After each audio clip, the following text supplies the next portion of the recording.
संक्रमण को लड़िबा पई केंद्र और राज्य सरकार मिलित भावे पदक्षेप नेउछंती। एही पदक्षेपर अंश स्वरूप अनुगुल जिल्लार तालचेर एमसीएल हॉस्पिटल रे कोविड चिकित्सा ब्लॉक प्रतिष्ठा करा जायछि। एही स्वतंत्र ब्लॉक रे आइसोलेशन एवं quarantine ward, ICU, oxygen block, ventilator आदि सुविधा रही। एही हॉस्पिटलटी 108 शज्या विशिष्ट एवं एथिरे 8टी स्वतंत्र आईसीयू रही। कोविड संक्रमण चिकित्सा लगी आवश्यक डाक्तर एवं नर्स तथा स्वास्थ्य कर्मचारी को मध्य नियोजित करा जायछि।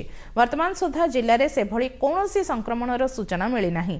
हेले निकटरे दिल्ली निजामुद्दीन धर्मीय समावेश किछि लोक अनुगुल एवं तालचेर जाइथिबा खबर मिलिबा परे किछि संदिग्धों को क्वारंटाइन रे रखा जायछि।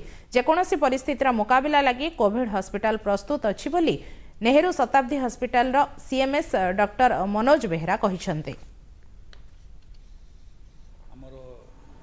कोविड-19 रो मुकाबिला करिया पई सरकारंकर सहायता रे 108 बेड रो गोटे हॉस्पिटल एठी कराई छी।